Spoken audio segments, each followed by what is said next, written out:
बिस्मिल्लाहिर्रहमानिर्रहीम। अस्सलाम वालेकुम नाज़रीन, मैं हूं कंबर ज़ैदी। एमकेएम से सवाल हुआ क्या वो एतमाद का वोट शहबाज शरीफ को देंगे।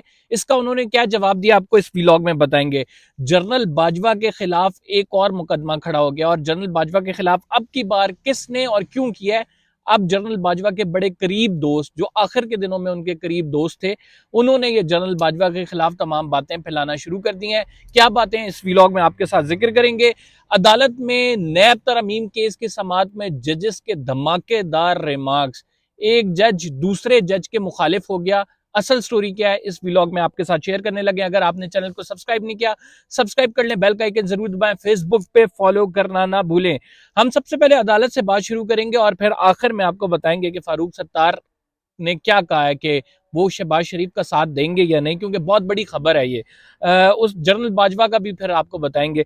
अदालत में आज नैब तरमीम केस की समाअत हुई और ये समाअत में बड़े अरसे बाद दो जज आमने सामने आ गए, जस्टिस मंसूर अली शाह और जस्टिस इजाजुल एहसन। जस्टिस इजाजुल एहसन आपको पता है थोड़े से प्रो पीटीआई जो है वो रिमार्क्स देते हैं और प्रो उनकी अप्रोच होती है एंटी मुस्लिम लीग नून और एंटी पीडीएम और प्रो पीटीआई की उनकी अप्रोच होती है। दूसरी जानिब जस्टिस मंसूर अली शाह ने इमरान खान को मुतनब्बे करके बाकायदा रिमार्क्स दिए हैं। और क्या रिमार्क्स दिए वो मैं सारे आपको पढ़ के सुना देता हूँ। जस्टिस इजाजुल एहसन की जानिब से कहा गया कि कितने ही ऐसे पार्लियामेंट के अंदर लोग हैं जिनके ऊपर संगीन करप्शन के केसेस चल रहे थे और उन्होंने नैब लॉ के जरिए जो है इससे छुटकारा हासिल किया। 368 368 केसेस नाजरीन बताए जाते हैं कि जो कि इस हकूमत आई है, इस हकूमत ने 368 नैब के केसेस खत्म किए क्योंकि रहनुमाओं पे केसेस थे और वो केसेस अल्टीमेटली उनका कोई नतीजा होना था। और इमरान खान की हुकूमत में वो केसेस बने थे, जनरल बाजवा के दौर में वो केसेस बने थे। तो बाकायदा तौर पर यह बताया गया कि 368 केसेस जो हैं वो खत्म किए गए हैं अदालत को। और फिर जस्टिस इजाजुल एहसन ने रिमार्क्स दिए कि बहुत सारे जो रहनुमा हैं उनके ऊपर केसेस बनाए गए थे वो खत्म हो गए हैं। क्या किसी मुल्क में होता है, क्या आम माफी दी जाती है इस तमाम मामले पर। और कहा कि क्या नैब के पास ये इख्तियार हासिल है कि वो आम माफी किसी को दे दे। क्या इस तरमीम के जरिए, नैब तरमीम के जरिए हक नहीं मजरू हुआ अवामी नुमाइंदों का जो करप्शन करते हैं वो मंजर आम पर आए और उसके बाद उन्होंने अपने केसेस माफ करा लिए। ये जस्टिस इजाज की जानिब से जब रिमार्क्स दिए गए तो मामला फिर जस्टिस मंसूर अली शाह की कोर्ट में आया क्योंकि वो अक्सर डिफेंड करते हैं। और फिर जस्टिस मंसूर अली शाह साहब ने जो है जो रिमार्क्स दिए हैं वो मैं आपको पढ़ के सुना देता हूँ। जस्टिस मंसूर अली शाह ने कहा क्या ऐसे शख्स की बात माननी चाहिए। वो इमरान खान को डायरेक्टली पॉइंट आउट करके कह रहे थे कि जो अदालतों को मानता ही ना हो, जो पार्लियामेंट की बालादस्ती पे यकीन ही ना रखता हो, और ऐसा शख्स जिसने एक शख्स ने पूरे निज़ाम को मफलूज बना के रख दिया है, ये जस्टिस मंसूर अली शाह कह रहे हैं। और ये जस्टिस इजाजुल एहसन के रिमार्क्स के फौरी बाद कहा जा रहा है।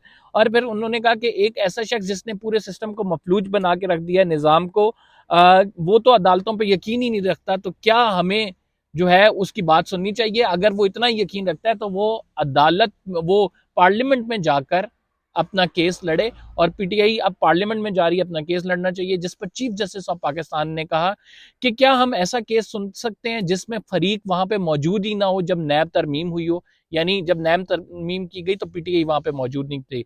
मखदूम अली खान साहब ने कहा कि देखें, इस नैब तरमीम के जरिए चोरों ने अपने केसेस माफ कराए हैं।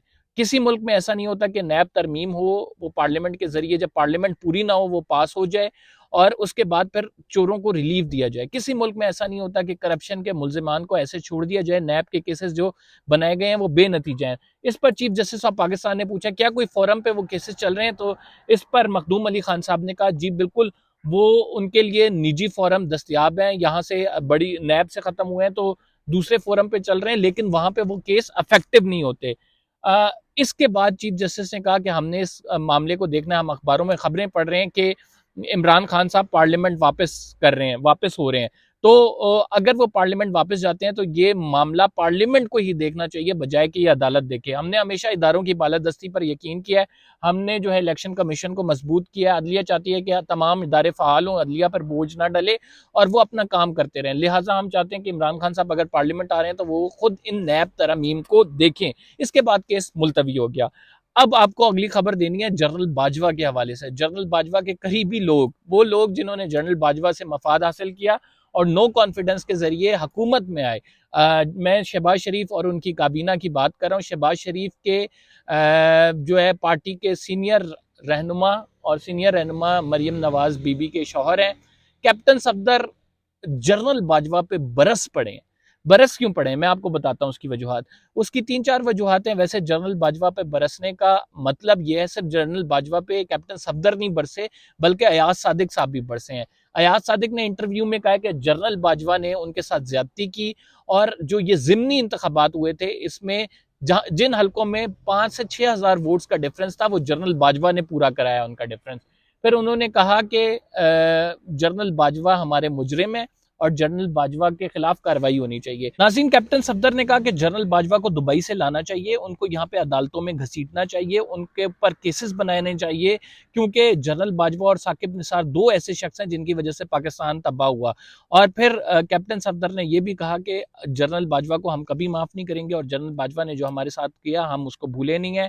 और सबसे ज्यादा जरूरी यह है कि कौम के मुजरिम जनरल बाजवा को यहाँ पे लाया जाए। वो दुबई में कौम का पैसा लूट कर भागे हैं और यहाँ पे लोग जो है मैं अदालत भुगत रहा हूँ, और वो उन्होंने कहा कि रिटायर कैप्टन और रिटायर्ड जनरल बराबर होता है।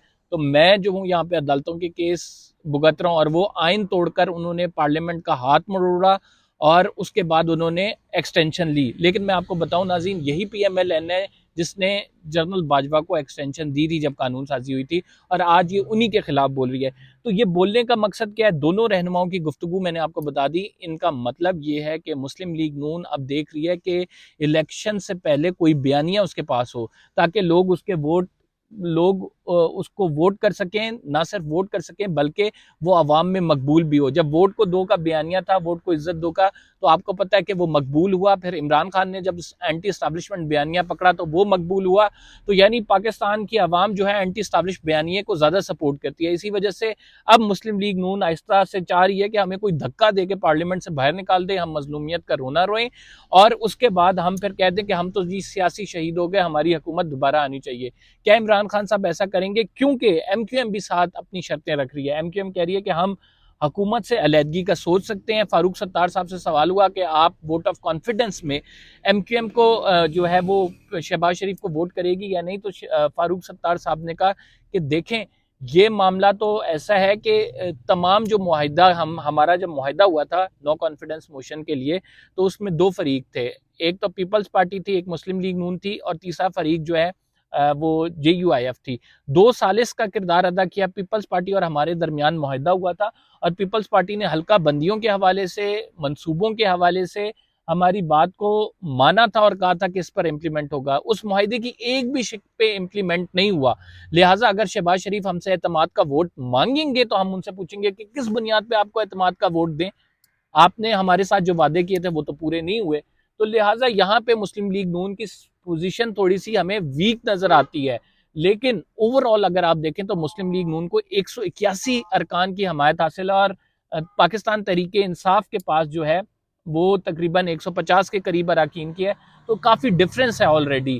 तो शहबाज शरीफ को हटाना मुश्किल होगा, लेकिन इमरान खान साहब कह रहे हैं कि बहुत सारे मुस्लिम लीग नून के रहनुमा उनसे राब्ते में है। Let's see. MQM भी कह रही है कि अगर हम शहबाज शरीफ साहब से पूछेंगे कि हमारे साथ ज्यादती क्यों की गई, अगर हमारे मुतालबात ना माने गए तो हम वोट ऑफ नो कॉन्फिडेंस की तरफ, वोट ऑफ कॉन्फिडेंस सॉरी, जो शहबाज शरीफ लेंगे उसमें किसी भी तरफ वोट कर सकते हैं। खैर ये अपडेट थी आज की, हमने सोचा कि आपको बता दें। फिलहाल के लिए इतना ही। जो है मगरिब भी हो गई है, लाइट भी सही नहीं आ रही, तो इंशाल्लाह अगले व्लॉग में आपसे मुलाकात होती है। कम बस को इजाजत दीजिए। अल्लाह ने निगहबान।